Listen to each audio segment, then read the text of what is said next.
All right. Assalamu alaikum warahmatullahi wabarakatuh. This is me, Preacher Moss, on SOS, the Shout Out Show. We're doing a special Father's Day special show. And I'm just saying, man, if there's any fathers out there that want to come on the broadcast, please come on. And I'm going to tell you why. And also, sisters who have fathers, I hope that's everybody. Sisters have fathers, I want you to come on the show. I have a problem today. I do have a problem today. Here's the deal. Mother's Day is a highly celebrated day. We're talking flowers. We're talking fruit baskets. We're talking special services at church. We're talking heartfelt Instagrams. We're talking all this love, man. But when it comes to the dads, man, I'm here to tell you, it's lacking. I remember when we had the Mother's Day show, man, I had a choice of songs we could pull from about the love of mothers. I'm here to tell you, man, I tried to pull some stories or some songs just about fathers, all right? Just about fathers. And I'm here to tell you, it's not a lot of stories or good songs about dads. And I'm talking about from like R&B. I like the top one was Papa Was a Rolling Stone, which essentially was saying, and let me even stop this one by saying the story of the setup of Papa of the Rolling Stone by the Temptations is the guy doesn't meet his father until the funeral. And I'm like, nothing good can happen out of this song after that.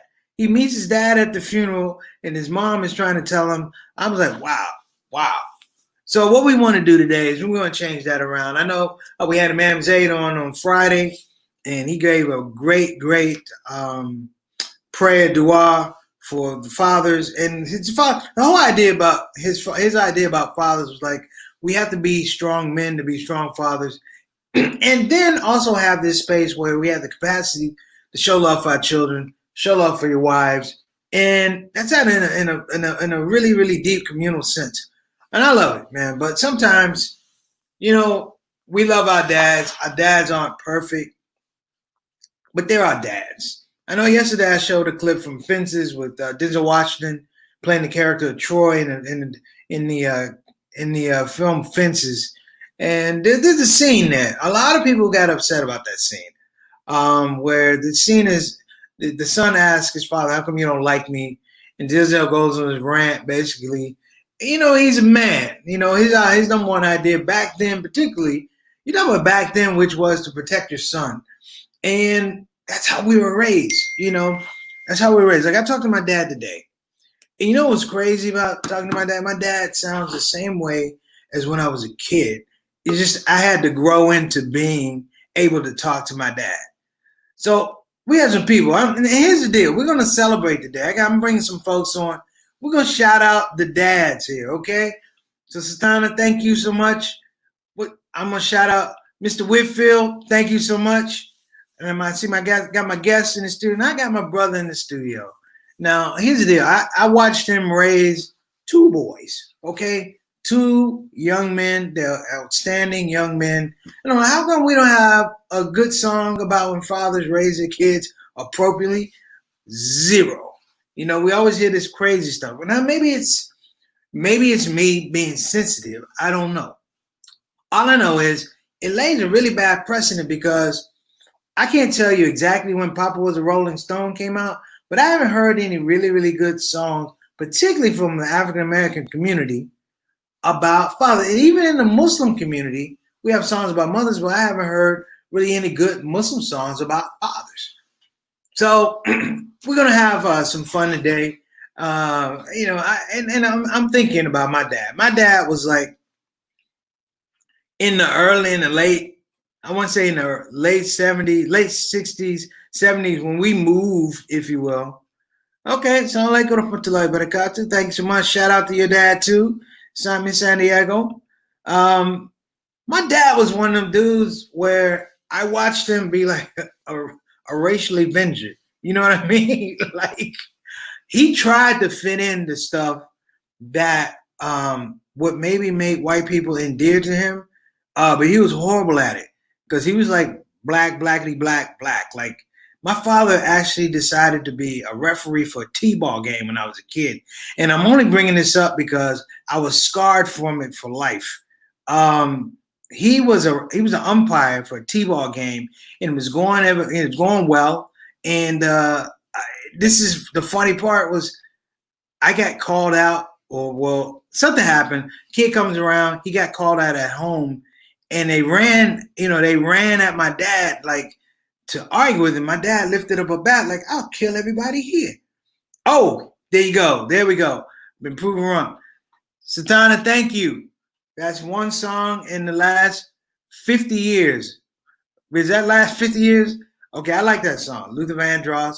I do like that song. Dance with My Father Again. Okay, that's a good song.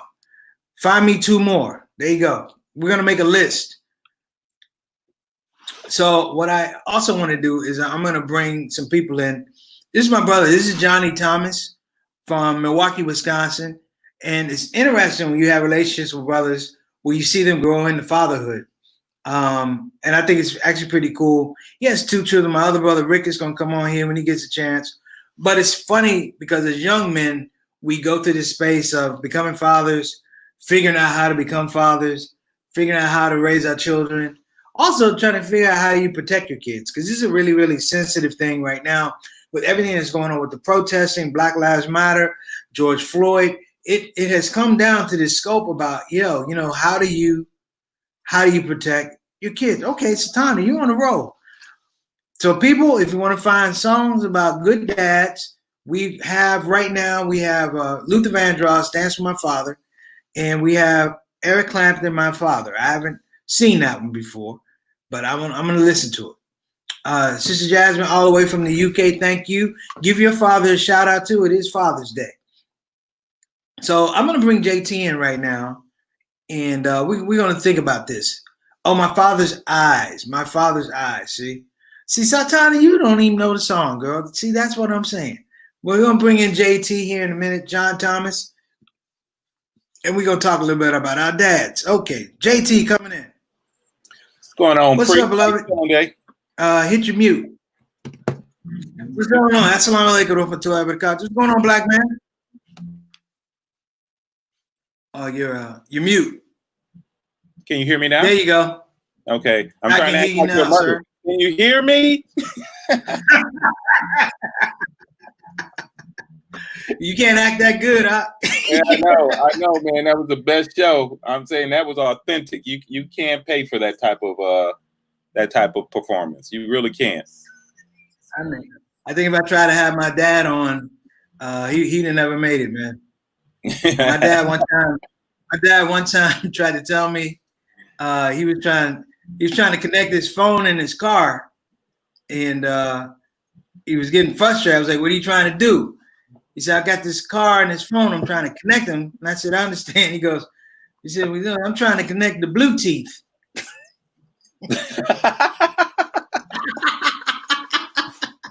I was like, "What?" And you know when you're a kid and your dad says something funny, you make him repeat. You can't laugh. You remember? Yeah, it's like, "What is it?"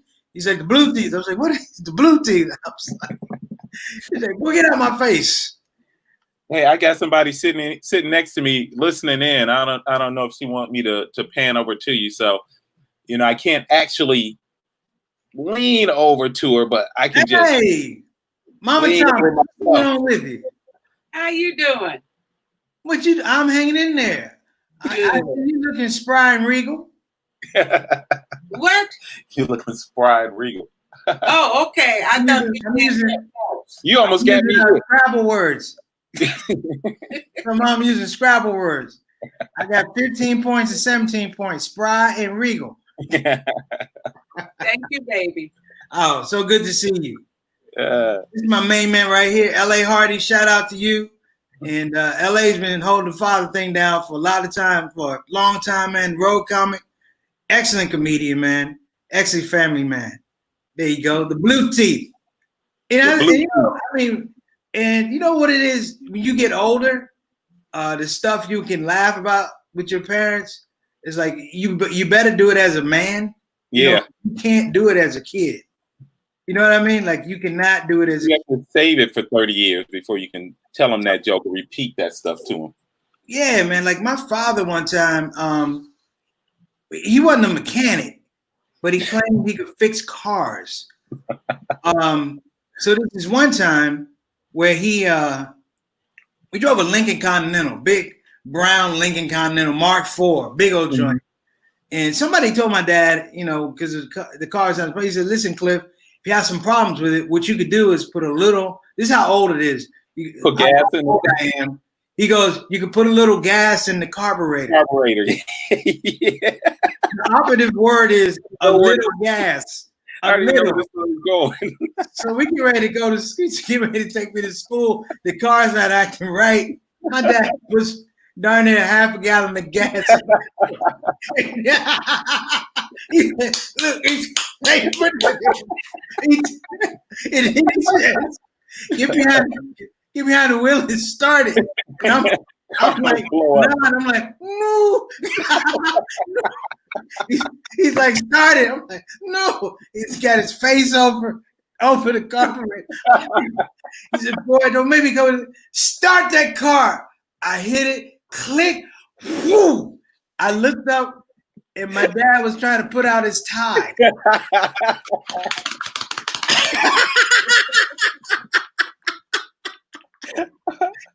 Oh man, he had a little bit of tie, right? And we got in the car. He said, if you tell your mother, I'm killing both of you. Oh man. Oh. I thought I was the only one scarred from that type of story. Oh man. Dude. I mean, all you could do is just kind of laugh, man. Cause it's like but that was your dad, man. Like cookouts. Like my dad would have house parties, and his only rule was if you came to the house party, he was the bartender. Like no one else could come behind the bar. Mm-hmm. He's gonna mix drinks for everybody. If you weren't an alcoholic when you came to the house, you were probably an alcoholic by the time you left. Because my dad couldn't mix drinks. And he wouldn't drink his own drinks. They're like, Cliff, why don't you have a drink? He's like, no, I got a beer.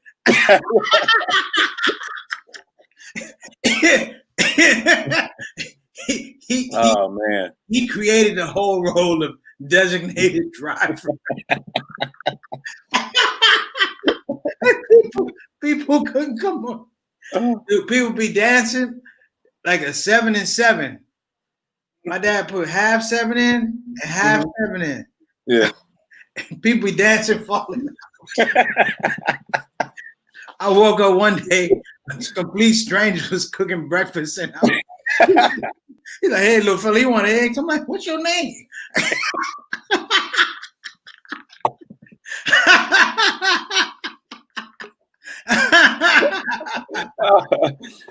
Oh man! And we got Rick popped into the studio. My dad and Rick's dad, we used to have some time. It's a wonder we made it out. Rick will tell you. What's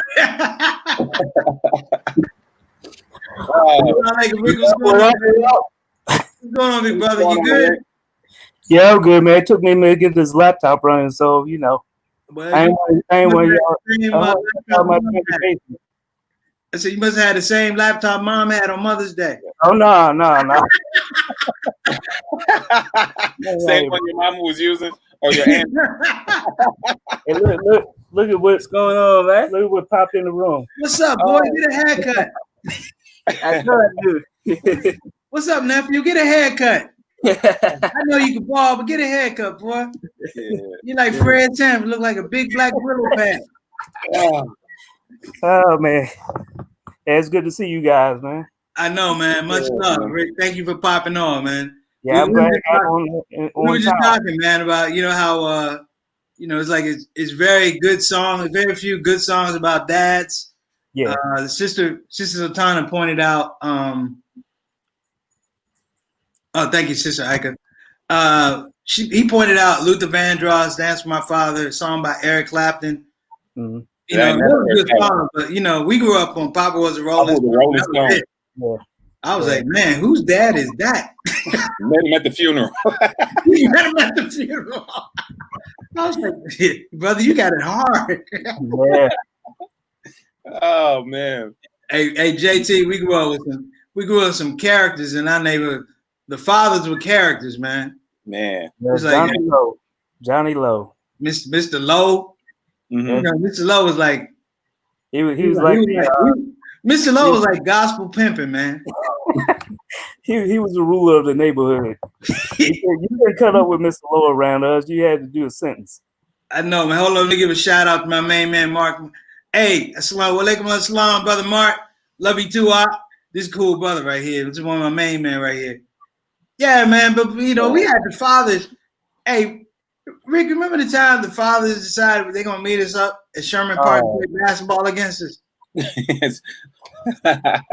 Yeah, but then what would we do? We turn the favor on our children right here. Yeah, yeah. Oh yeah. Oh yeah. Well, you know what?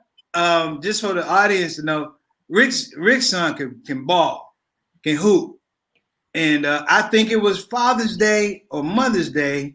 I remember driving out from Philly, and when you had a basketball game set up, and a few times, Rick, you know I love you, man. I love you, but at this particular time, I seriously question your judgment.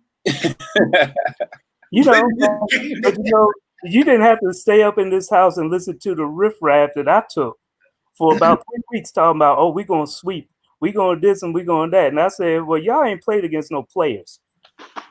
Y'all ain't played against no players yet. We played. They talk a good game. They ain't got game. That's here's the deal, JT. It was a best 2 out of 3, right? Uh-huh. No, it was actually best of 7. Was it? Yeah, best. Yeah. My mind's going. Best of 7. Hey, look, we got through game 3. Yeah.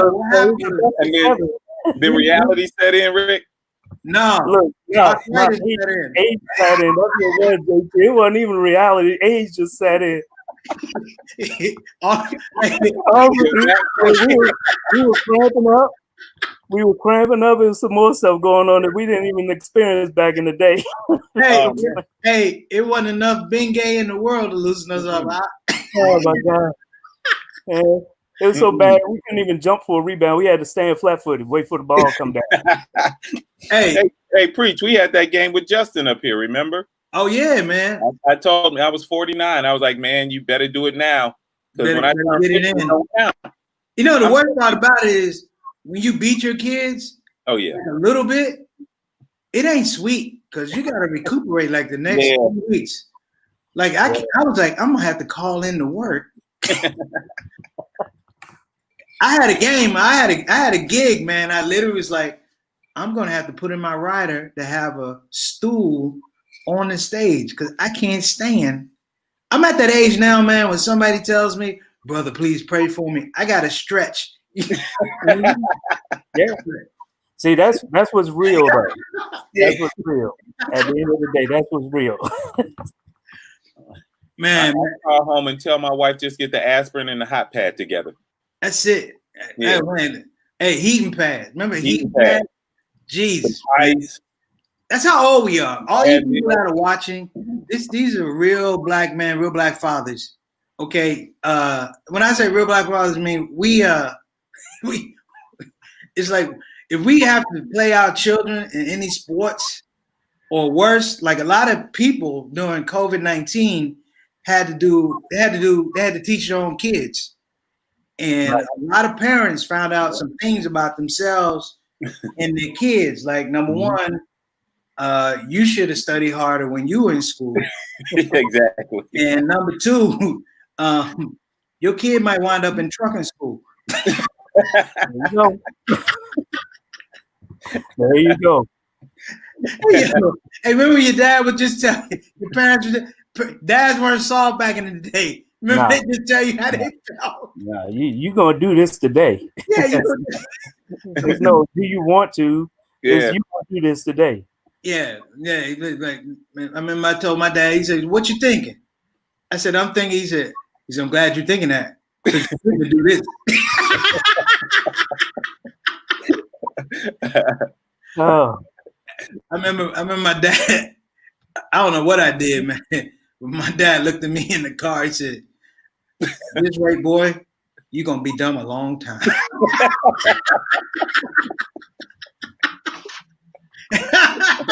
Oh God,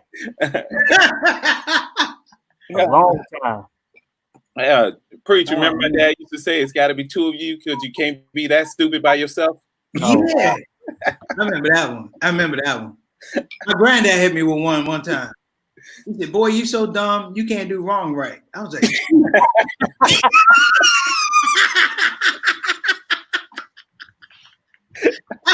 Oh gosh. We should be scarred from all of this love and attention that our fathers were giving us, right? "Yeah, man, yeah, all this stuff was like." I remember one of my cousins said to my dad, "I think I need to see a therapist." He said, "What?" He said, "I think I need to see a therapist." My dad said, "Shut up, I'm going to get you a drink, boy." He said, "Take a drink, you'll feel different."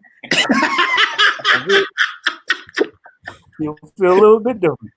You know what? At the end of the day, they If were you're there. alcoholic, you won't have those feelings. That's the main thing. At the end of the day, they were there.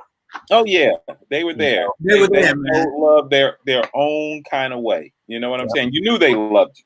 They were just trying to be hard as a way of affection. You know what though? It was really like our dads. They taught us a certain way because they were trying to protect us. Yeah. Nobody really asked, "Hey, Dad, how'd you make it through?" You know, coming from the 40s, the 40s and. Hey, preach! You remember Quentin? Hey, what's up, Quentin? How's it going? Got that Dominican shirt on. What's on? Soy dominicano y negro. Hey, I know. Mostly Negro. Now his son, Mason. How old is Mason now? 8? He's 9. 9 now. So he's over. I've got Ray downstairs. Is Christopher over yet? Yep. Chris is downstairs. Yeah, The entire gang is. Yeah, just tell them to come on up. You haven't seen them in a while. All of them got kids. So I feel like sometimes I got my own little counseling section and daycare over here. It's every day. Every day. You got counseling daycare. I wake up and be like, "When did you get here?" Hey, they be cooking in the kitchen. Who are you? You brought your friend? Man, Mr. Scrifford, Rick's dad, cool dude, man. He worked for NASA. But Mr. Scrifford, I always like Mr. Scrifford, man, because he talked to you like kind of an adult. You know what I mean? Like he's like, "Let me give you some logic." And I appreciate it. That's him. Yeah. Logic all day. It'd be all kind of logic. And on top of that, he was never wrong. Oh yeah. He was never wrong. He was always, this is the way that I see it. Even if it's wrong, I'm going to say that it's right. Yeah. Jesus had more mistakes than Mr. Scrifford. Jesus had more mistakes than Mr. Scrifford. Yeah. And it kind of, You know what? I think some of it kind of filtered down to my internal system. I try to be better than that, but well, he was good people, man. Yeah. For all his work, he was always around. You know what I mean? Okay. Always there. He was always there, man. Yeah. So I mean, we had like neighborhood dads. You know what I mean? Oh yeah. My dad was a corner store. He was a corner dad because he'd get a Budweiser and just go out on the corner, and all the other dads would come out. Hey, there's Chris out there. He's like, "All right, everybody, go." My dad loved Budweiser, man. He loved his Budweiser. He's a Budweiser guy, yeah. Just funny dude, man. Just funny cats. And then you grew up around him. That whole, like, even with the whole Black Lives Matter stuff like that. A lot of things I'm not talking about is like nuclear family and the importance of nuclear family. The point is how that may not be your son, but you still take care of him, father figure. Type of deal. I don't have him on the show, but our other big brother, Reginald Kitchen, he put cats into the NBA. You know what I mean? Yeah. I would love to have had a chance to meet him at some point, and hopefully I'm gonna have to get you there. But I mean, putting cats in the NBA, literally taking dudes off the street. Like, you're gonna be a street basketball player the rest of your life. You're gonna play for real, and taking cats like go to college. You're gonna go to college. Like, I think he has more people he has guys in the NBA like he had guys in the NBA like Grant Hill and Dennis Scott, Katino Mobley, Alvin Williams, George Lynch, Mashburn. But man, he has a ton of guys that just went into coaching. Like Michael Jackson used to play for. Remember Michael Jackson from Georgetown, Rick? Yeah. Like he's like the number 2 dude at Nike. Just quiet. Tommy Amica was at Harvard. He's still at Harvard. He did at Michigan. Like all these dudes, man. It's like Billy King was the general manager at for the Nets, as a matter of fact, for the Nets and the Philadelphia 76ers. So see, he's got all these dudes, man. It's like they had a nice little tribute for him on Facebook. I'm gonna try and get him on this show, man, because I'm gonna get all of us on the show, hopefully, man, and he could just tell these stories, man. But I mean, the most fun you ever see your dad have is at a cookout. Is that a cookout? Whatever can go wrong will go wrong as long as your dad is there. Somebody told my dad, I don't know if they were drinking. You know how if you start late when you're doing the barbecue, right? This before you had the real fancy ones. You had to get the charcoal briquettes, right? And you put them in. Oh yeah. But you had to heat them joints up. You had to have that fire going beforehand before you brought out the meat. Yeah. Right. So I don't know what happened to my dad, man. My dad was like late, and somebody said, "Oh, Cliff, you don't need lighter. Remember the little fluid, charcoal fluid? Yeah. You want to go get the charcoal fluid." He's like, "What I need charcoal fluid for? I got gas in the garage."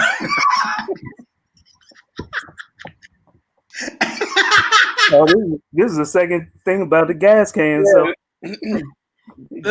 after you do this one, you need to talk about the other gas can incident. Oh, I talked about it. You already got that in? Set his tie on fire? Yeah. See, JT, he knows. My dad put this gasoline on the charcoal briquettes and threw in like a torch. It looked like the torch Muhammad Ali had. With his hand shaking? And he threw that joint in. And I want to preface this by saying we used to have a really big tree in the backyard. But my dad set it on fire. And it was like a poor Negro fire station trying to put that tree out before it got on the house. Oh boy! And he said, "Call the fire department." My dad said, "We are the fire department." He tried to put it out with a regular garden hose. Oh my God! Oh. Hey, no nozzle on it, just a thumb.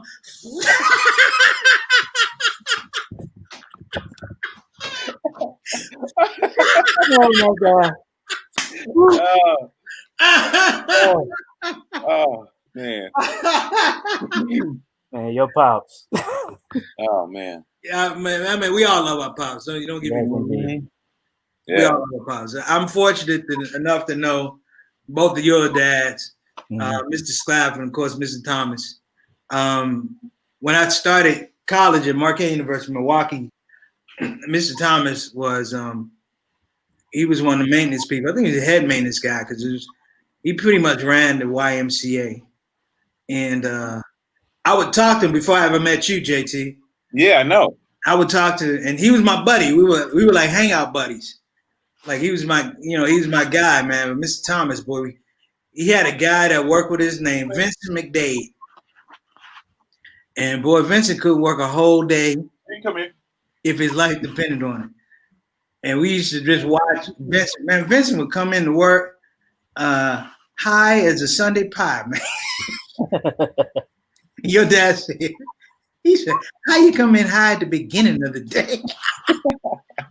And he got out the bed good. Your dad said, "Vincent been painting the same wall for 2 hours."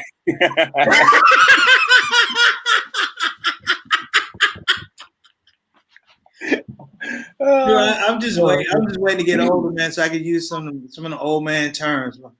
Like my dad say, you wouldn't take a job eating a hole in the middle of a donut.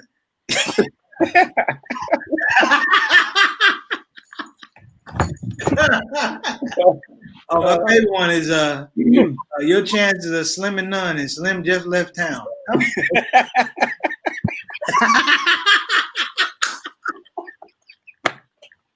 And look, you ain't got nothing left. Hey, tell the truth. Everybody's father was everybody's father go to church on Sunday, but they get nervous about 12:30 before kickoff. They be rushing the reverend like, Come on, beat it up. We gotta catch up kickoff. You just say, come on, get it up. yeah. And one time my dad left. We left because the Redskins were playing the Eagles, and I said, Pops, because my mom was an usher. I said, Pops, I said, sermon went over. He goes, hey, Jesus is a Redskin fan. Oh my God. Jesus wants us to see kickoff. Like it was the 11th commandment, and thou shalt be on time for kickoff. Oh Man, and I miss him, man. I miss Mr. Thomas is hilarious. And Rick, when I said get back home, I'm gonna definitely check out Mr. Slafford, man. But I just want to say this because we only keep the show at 25 minutes. Yep. I just want to say both of you guys have done great jobs in terms of being fathers. We don't need songs. We don't need manners. We don't need Hallmark cards. I've seen the job you guys do with your own children and other people's children. And I thought it was just fun for us as family, as brothers, to get on and have a laugh because we miss that. I miss father laughter. You know what I mean? Yeah. Like we don't have father laughter. Like you go to church, but there's no father laughter. It's church laughter. And it's just the ability to kind of like take off the tie, the bow tie, the suit. You know, I miss my dad walking around on Sunday all day with a white T-shirt on. Hey, but that was real. I don't know what that was, but I'm like, Pop's got a good government job, but he ain't putting on no other shirt, white T-shirt, until he's gonna have him go to work, man. Yeah. You know, the ability for us to get together and laugh. This is what people don't see. It doesn't have to be scripted or anything like that, man. And for anybody that's watching, I know my boy LA. I should have brought LA in here because LA got some good dad stories too. I know it, but I just want people to know that you know what we're all family, you know, and if at all possible, you know, we'll continue to bond and we'll be blessed to continue raising families and leading families. And my blessing or my hope for all of us, particularly my brothers, is that we stay blessed to see our children become young men and women. Yeah. So listen, I'm gonna get out. We could catch up later, of course. Yeah. In fact, you guys want to stay on afterwards, we can, but I'm gonna let the viewers go. And I hope everybody enjoyed this show. I didn't even put a title to it. I just called it just having fun with fatherhood. Yeah. So I'm gonna get out. Thank you guys so much. And you see, you got a comment right there. It's been hilarious. Thank you so much. I'm gonna replay this too, Sister Jasmine. She's coming all the way from the UK. So I'm gonna sign off, man. You guys hang out, but I know I'll be back in my regular stick on Monday. I just wanted to have a little fun because it's been heavy for the last couple of months with COVID and things like that. I'm like, look, you know, we all need a little release, man. So yeah, definitely. You know, I want people to know we're not mocking our dads. We love our dads. These are the things that endear us to our pops. You know, these are the things that, you know, when pops were walking down the street, we didn't want to be in the house. We want to be right on that leg, you know. Yeah, no. What he's doing. So, right down the corner with him. Yeah, I mean, you know, my dad, I learned how to tell I'm a funny dude just because of my dad, you know. That logic that sometimes was missing. Hey, got me in trouble a few times in school too. So. Yeah, he was a real dude, and for the people that are watching, we grew up with fathers that were real dudes. Yeah, you know, hey, real men. I work with you, but about my family, I'll knock you out. It was that type of thing. Yeah. But listen, I'm gonna get off. Love you guys. Thanks love you, brothers. brothers. And thank you, man, for coming on the show because it means a lot to me. All right, brother. Assalamu alaikum wa rahmatullahi wa barakatuh. Like a salam, brother.